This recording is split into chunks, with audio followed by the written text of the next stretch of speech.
ఇంద్రకీలాద్రిపై పవన్ కళ్యాణ్ ప్రాయశ్చిత్త దీక్ష జరుగుతోంది. ప్రాయశ్చిత్త దీక్షలో భాగంగా దుర్గమ్మ ఆలయంలో శుద్ధి కార్యక్రమాన్ని చేశారు. ఇంద్రకీలాద్రిపై ఆయన మెట్లను కడిగి శుద్ధి చేశారు పవన్ కళ్యాణ్. ప్రతి మెట్టుకు పసుపు కుంకుమ పూసి బొట్లు పెట్టుకుంటూ వెళ్లారు డిప్యూటీ సీఎం. శుద్ధి కార్యక్రమం అనంతరం దుర్గమ్మను దర్శించుకున్నారు పవన్ కళ్యాణ్. దానికి సంబంధించిన దృశ్యాలు మనం స్క్రీన్ పై చూడొచ్చు. దుర్గమ్మ ఆలయం మెట్లు ఆయన ప్రస్తుతం క్లీన్ చేస్తూ కనిపిస్తున్నారు. అనంతరం ప్రస్తుతం పవన్ కళ్యాణ్ మాట్లాడుతున్నారు. ఆ లైవ్ చూద్దాం.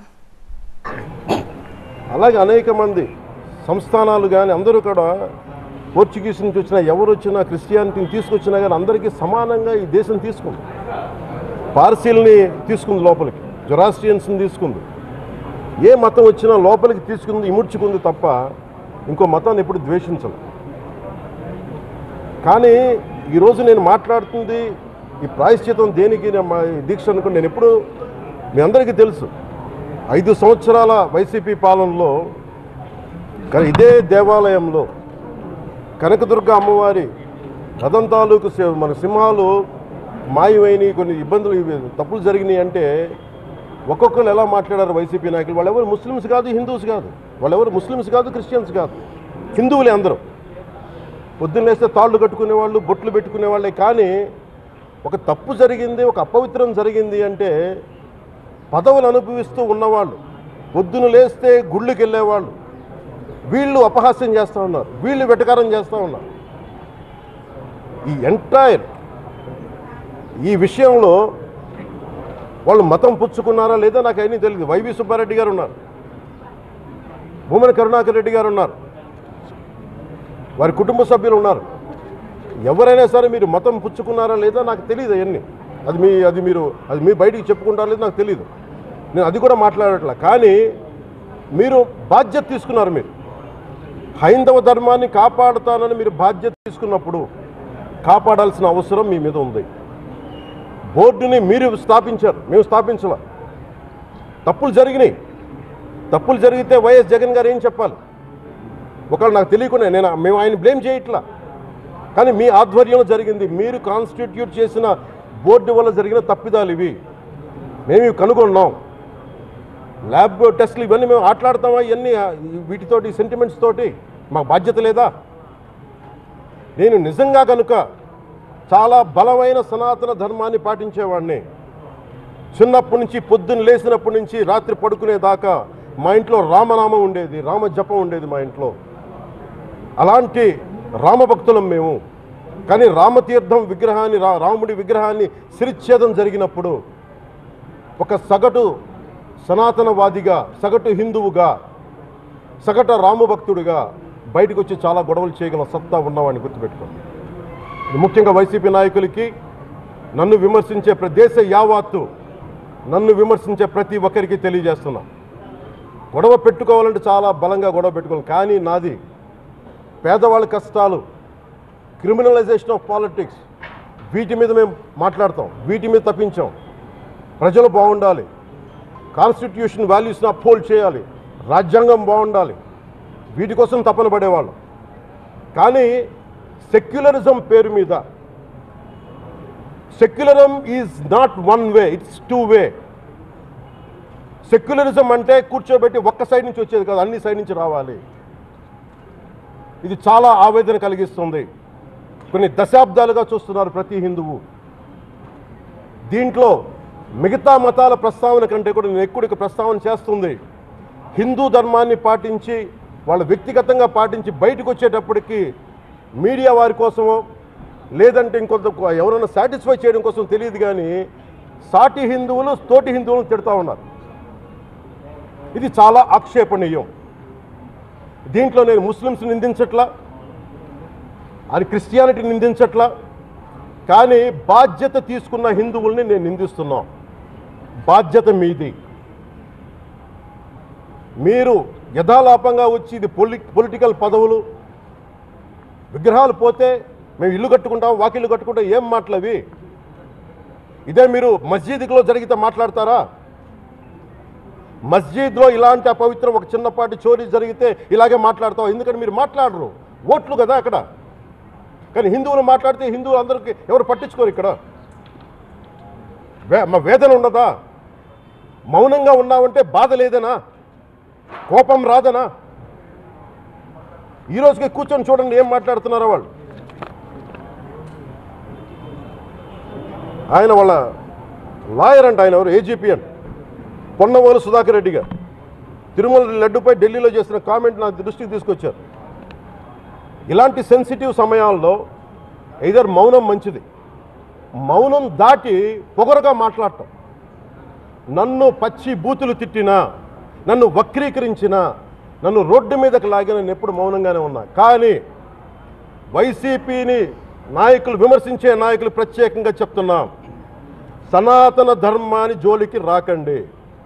తప్పు జరిగితే తప్పు జరిగిందని ఒప్పుకోండి, లేదా మాకు సంబంధం లేదని చెప్పండి. అంతేగాని మళ్ళీ అడ్డగోలుగా మాట్లాడితే ఎవ్వరం క్షమించం. ఇక్కడ మీరు కూడా హిందువులే, పొన్నవోలు సుధాకర్ రెడ్డి గారు మీరు హిందువులే, నోటికొచ్చినట్టు మాట్లాడకండి. తమాషాలుగా ఉందా మీకు? సరదాలుగా ఉన్నాయా? మొన్నటికి మొన్న ప్రకాష్ రాజ్ గారు మాట్లాడారు నా మీద. అరే నేను మాట్లాడుతుంది ఒక హిందువులు అపవిత్రం గురించి మాట్లాడుతున్నాను. ఇందులో ప్రకాష్ రాజ్ గారికి సంబంధం ఏంటి? ఇందులో నేను ఇంకొక మతాన్ని నిందించానా? ఇస్లాంని నిందించానా? క్రిస్టియానిటీని నిందించానా? అపవిత్రం జరిగింది, ఇలా జరగకూడదు, ఫుడ్ అడల్ట్రేషన్ జరిగిందని మాట్లాడుతుంటే దీన్ని గోల చేయకూడదు అంటే తప్పు జరిగినప్పుడు మాట్లాడకూడదా? ఒక అపవిత్రం జరిగితే మాట్లాడకూడదా? దేవతా విగ్రహాలను శిరచ్ఛేదం చేస్తే మాట్లాడకూడదా? ఏం పిచ్చి పట్టింది ఒక్కొక్కళ్ళకి? ఎవరి కోసం మాట్లాడుతున్నారు మీరు? ప్రకాష్ రాజ్ కూడా చెప్తా ఉన్నాను, నాకు మీరంటే గౌరవం, I have extreme respect for you. కానీ when it comes to secularism, Prakash Raj garu, it is a two way, not one way. I have extreme respect for you, you know that. మీరు secularism is always two way, it is not one way. హిందువుల మీద దాడి జరిగినప్పుడల్లా వచ్చి మాట్లాడటం తప్ప, అన్య మతాల మీద జరిగితే నేను కూర్చొని ఇంతమంది కౌలు రైతులకు ఇచ్చాను, ఎంతమంది ముస్లిం ఇస్లాం రైతాంగానికి ఇచ్చాను నేను. ఇదే ఎన్ని మద్రాసాలకి డబ్బులు ఇచ్చాను నేను, 25 లక్షలు 30 లక్షలు ఇచ్చాను, ఇచ్చినవాడిని నేను. నాకు అన్య మతం ఇస్లాం మీద గౌరవం ఉన్నవాడిని, క్రిస్టియానిటీ మీద గౌరవం ఉన్నవాడిని, చిన్నప్పటి నుంచి కూర్చొని మిషనరీ స్కూల్లో చదువుకున్నవాడిని. నా టీచర్ చెప్పిన సూక్తి, తను తగ్గించుకున్నవాడు హెచ్చింపబడినని చెప్పి బైబుల్ సూక్తిని ప్రతిసారి కోట్ చేస్తూనే ఉంటాను. ఇది నా గౌరవం, ఇది నేను చూపించే గౌరవం. మీరు మాట్లాడితే కూర్చొని నేను పాటించే ధర్మానికి అపవిత్రం జరిగినప్పుడు నేను మాట్లాడకూడదు, మౌనంగా ఉండాలి. సెక్యులరిజంకి విఘాతం అంటే ఏంటి? సెక్యులరిజంకి విఘాతం? నా ఇంటి మీద దాడి జరిగినప్పుడు నేను మాట్లాడకూడదా? నా ఇల్లు 10 మందికి ఆశ్రయం ఇస్తుంది. నా సనాతన ధర్మం అన్ని ధర్మాలకి ఆశ్రయం అయితే దానికి దాడి జరిగినప్పుడు, దాని మీద అపవిత్రం జరిగినప్పుడు దానికి కూడా మాట్లాడకూడదంటే ఏం మాట్లాడాలి మీతోటి? ప్రకాష్ రాజ్ గారు, you have to learn your lessons. I respect you.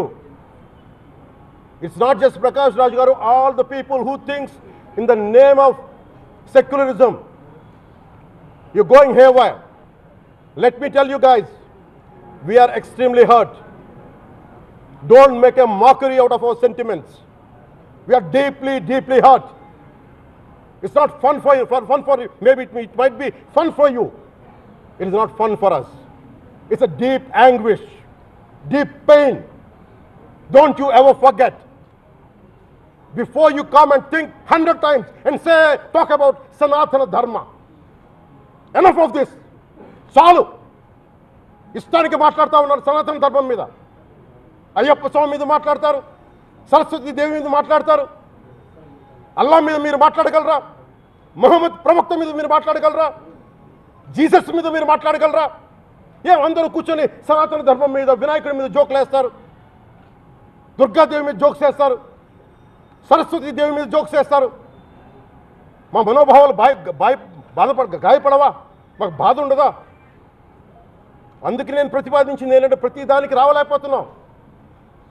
సనాతన ధర్మ రక్షణ board is order of the day. ప్రతిసారి కూర్చోబెట్టి మేము డిఫెండ్ చేసుకోలేం. ఇది ప్రతి సగటు హిందువు తాలూకు ధర్మం. ఇదే ఇస్లాం మీద దాడి జరిగితే ఎంతమంది బయటకు వస్తారు, ఎంతమంది నిరసన తెలియజేస్తారు? రోడ్ల మీదకి రమ్మని చెప్పట్లా. కనీసం మీకు కోపం కూడా రాకపోతే మేము ఏం చేస్తాం? గుడికి వెళ్ళే ప్రతి హిందువు బాధ్యత కాదా ఇది? నా ఒక్కడి బాధ్యతేనా, మా బాధ్యతేనా, మీది కాదా? ధర్మాన్ని మీరు పరిరక్షించరాదు, మీ బాధ్యత కాదా? ఈయన పొన్నవోలు సుధాకర్ రెడ్డి గారు మాట్లాడేది, పంది కొవ్వు చాలా ఖరీదైంది, ఆ కొవ్వు లడ్డు నెయ్యితో ఎలా కలుపుతారు? నెయ్యి 300 రూపాయలు ఉంటే పంది కొవ్వు 1200 రూపాయలు. బంగారంతో రాగి కలుపుతారా? ఇత్తడిలో పుత్తడి కలపరు. చెంబు తయారులో ఎవరైనా బంగారం కలుపుతారా? మదమెక్కిన మాటలు పొన్నవోలు సుధాకర్ రెడ్డి గారు. మదమెక్కి వస్తే ఇట్లాంటి మాటలే వస్తాయి. మీరు నా మీద కోర్టులో కేసులు వేసుకుంటారో ఏమి చేసుకుంటారో చెప్తే, మీరు ఏజీపీలు కదా, మీ దగ్గర వేల కోట్ల డబ్బులు ఉన్నాయి కదా, వేసుకోండి కోర్టులో, చెప్పండి. సనాతన ధర్మానికి నోటికొచ్చినట్టు మాట్లాడితే మిమ్మల్ని అందరినీ రోడ్ల మీదకి లాగుతాం, గుర్తుపెట్టుకోండి. తప్పు జరిగింది, ప్రాయశ్చిత్తం చేసుకోండి, లేదంటే మౌనంగా మాట్లాడకుండా ఉండండి. మా మనోభావాలు ఇంకా రెచ్చగొట్టేలా మాట్లాడొద్దు. భూమన కరుణాకర్ రెడ్డి గారు మాట్లాడతాను, నేను వెళ్ళి హై డ్రామా, రాజకీయ మనసు ఉన్న వాళ్ళు అత్యంత దారుణంగా ప్రవర్తిస్తున్నారని. లడ్డు కలుషితమైంది అంటున్నారు. కల్తీ నెయ్యితో తప్పు చేసి ఉంటే సర్వనాశనం అయిపోతాం, రక్తం కక్కుని చచ్చిపోతాం. మీ నాశనం మొదలైంది. రెండోది, అది భగవంతుడికి వదిలేస్తున్నాను. వైవి సుబ్బారెడ్డి గారు విచారణకి రావాలంటే రికార్డులు ఆయనకి ఇవ్వాలండి. మీరు ప్రభుత్వంలో రికార్డులు మాకు ఇచ్చారా? మాకు ఏం మాట్లాడుతున్నారు మీరు? మీరు కూడా విచారణకు సిద్ధంగా అండి. అసలు ఈవో ధర్మారెడ్డి గారు, ఆ మనిషి గాయం, ఈరోజు దాకా లేడు ఆయన. ఈరోజు దాకా మళ్ళీ కనిపించలా. ధర్మారెడ్డి గారు, నేను మిమ్మల్ని చూశాను ఆ రోజున. నేను దర్శనానికి వచ్చినప్పుడు మీరు అందరూ ఎలా ప్రవర్తించారో నాకు తెలుసు, నేను చూశా. తిరుమలని ఇష్టారాజ్యంగా చేశారు, అది వ్యాపార కేంద్రంగా చేశారు, ఆధ్యాత్మిక కేంద్రం నుంచి పర్యాటక కేంద్రంగా చేశారు. అది ఇదే మీరు మక్కాకి వెళ్తే ఇలాగే ప్రవర్తిస్తారా? మీరు ఒకసారి మక్కాను చూసి నేర్చుకోండి. ఇస్లాంని పాటించే ప్రతి ముస్లిం ఎంత పవిత్రంగా పాటిస్తాడో చూడండి. అక్కడ అథారిటీస్ని అడగండి. ఒక చిన్నపాటి మస్జిద్కి వెళ్తే ఎంత పవిత్రంగా చూసుకుంటారో చూడండి. ధర్మారెడ్డి గారు, మీరు హిందువులా? మీ ఇష్టానికి మీరు చేసేసుకుంటారా? మీ బిడ్డ చనిపోయాడు, చనిపోయిన కనీసం 11 రోజులు లోపలికి రాకూడదంటే ఈ లోపల వచ్చేస్తారా మీరు? మేము మర్చిపోయామనుకుంటున్నారా? ఆగమ శాస్త్రం చెప్పింది మీకు ఇదేనా? అంటే గవర్నమెంట్ ఉద్యోగులు అయితే ప్రభుత్వం మీరు నియమిస్తే మీ ఇష్టానికి చేసేసుకుంటారా? మాకు బాధలు ఉండవనుకుంటున్నారా? ఇదే మీరు ఒక ఇస్లాంకి చేస్తే అపచారం జరిగితే మీరు ఏం చేస్తారు? బయట రోడ్ల మీదకి వచ్చి మీరు కూర్చోబెట్టి దాన్ని పొలిటికలైజ్ చేస్తారు. మీరు పొలిటికలైజ్ చేస్తారు. నేను నిజంగా చెప్తున్నా, జగన్మోహన్ గారికి కూడా చెప్తున్నా, మీరే కనుక, నేనే కనుక సనాతన ధర్మం మీద పోరాటం చేయాలని నన్ను ఆపేవాళ్ళు ఎవరు లేరు ఈ దేశంలో, గుర్తుపెట్టుకోండి. నేను కనుక సనాతన ధర్మం కోసం నేను పోరాటం చేస్తే చచ్చిపోవడానికి సిద్ధం నేను. కానీ నేను అక్కడి దాకా తీసుకెళ్ళిన విషయాలు, దానికి నిదర్శనమే రాముల వారి విగ్రహం శిరిచ్ఛేదం జరిగినప్పుడు ఒక్క మాట మాట్లాడకుండా చెప్పి కూర్చున్నాను. ఆ తెలివితేట లేక మీ ప్రభుత్వాన్ని కిందకి తీసుకొచ్చి అధాపాతాలను తొక్కిన మేము మాకు శక్తి లేదనుకుంటున్నావా? ఉండవనుకుంటున్నావా? కానీ మేము సమాజాన్ని కలిపి ఉంచాలని వ్యక్తులు తప్ప విడగొట్టాలని వ్యక్తులం కాదు. మేము గుర్తుపెట్టుకోండి. అలాగే ఈరోజు నుంచి ప్రజలందరికీ కూడా చెప్తున్నా, ఎవరు అన్ని మతాలని మేము గౌరవించేది ఈ నేల. ఒక జనసేన పార్టీ అని కాదు, తెలుగుదేశం పార్టీ అని కాదు. మీరు ఏ పార్టీలకు సంబంధించిన వైసీపీలో ఉన్న హిందువులందరూ ఏం చేస్తున్నారు? మీరందరూ పోటీ పడ్డారు కదా తిరుమలకి వెళ్ళటానికి. మీరు మర్చిపోయారు, అది ఇందులో ఈ పాపం మీకు కూడా వస్తుంది, ఈ పాపం మీకు కూడా తగులుద్ది. మీ మౌనం కూడా మొత్తం జాగ్రత్త, తరాలు నాశనం అయిపోతాయి. మీ మౌనం మంచిది కాదు. ఇది ఒక వెంకటేశ్వరుడికి జరిగింది కాదు, భగవంతుడికి, నిరాకారుడు, ఆయనకి ఇవేం పట్టవు. మనం నమ్ముకొని ఆయనకి వెళ్తున్నాం, అది మనకి బాధ్యత. ఇది ఇంకా ప్రతి ఒక్కరు దీన్ని గుర్తుపెట్టుకోండి. చేతులెత్తి వేడుకుంటున్నాను. సగటు హిందూ మీరు సినిమా టికెట్లకు వెళ్ళిపోతారు. అభిమానులందరూ మీరెవరు హిందువులు లేరా? సినిమా టికెట్ల కోసం చించుకుంటారు. సినిమాని మీరు కూర్చోడానికి మీరు మొత్తం మాట్లాడతారు. అందరిని అడుగుతున్నా, మొత్తం భారతదేశపు యావత్తు ఉన్న సినిమా అభిమానులు అడుగుతున్నా, మీరందరూ హిందువులే కదా, అత్యధికులు హిందువులే కదా, మీకు బాధ్యత లేదా? మీకు మీ సినిమా హీరోలు, నేను కూడా హీరోనే, నన్ను మించి దేశాన్ని చూడమని, సనాతన ధర్మాన్ని చూడమంటున్నా. మీ కన్వీనియంట్గా కూర్చోబెట్టి హీరోలను ఎత్తడం కాదు, నన్ను ఎత్తడం కాదు. ధర్మం విఘాతం కలిగినప్పుడు ధర్మానికి మీరు మాట్లాడటం మీ బాధ్యత. నా తరం మేము కష్టపడుతున్నాం, ముందుకు వచ్చాం. ఎవరి కోసం పడుతున్నాం ఈ కష్టాలు? మాకు సరదా కాదు. ప్రతి ఒక్కరి ఇష్టానికి వచ్చి మాట్లాడుతూ ఉంటే బాధ కలుగుద్ది. అయ్యప్ప స్వామి దీక్ష చేసే వాళ్ళ మీద ఎంత ఇష్టారాజ్యంగా మాట్లాడతారు. ఇదే మీరు ఎవరన్నా సరే ఇస్లాం మీద మీరు గొంతు ఎత్తగలరా? ఎందుకంటే రోడ్ల మీద వచ్చి కొడతారని మీకు భయం, అందుకు మీరు మాట్లాడరు. హిందువులు అంటే మెత్తని మనుషులు కదా, తోటి హిందువు కదా, మీరు ఏదైనా మాట్లాడచ్చు. మీకు నమ్మకాలు లేకపోతే మీరు ఇంట్లో కూర్చోండమ్మా. మీకు నమ్మకాలు లేకపోతే ఇంట్లోంచి బయటికి రాకండి, మమ్మల్ని ఏం అనకండి. మేము ఎలా పూజా విధానం ఎలా చేస్తాం, అలాగే ముఖ్యంగా ఫిల్మ్ ఇండస్ట్రీ కూడా నేను తెలియజేస్తా ఉన్నా. దీని మీద మీరు మాట్లాడితే మద్దతుగా మాట్లాడండి, లేదంటే మౌనంగా కూర్చోండి. అంతేగాని మీ మాధ్యమాల ద్వారా అపహాస్యం చేస్తే మటుకు ప్రజలు మిమ్మల్ని ఎవరు క్షమించరు. ఎందుకంటే చాలా డీప్ పెయిన్ ఇది.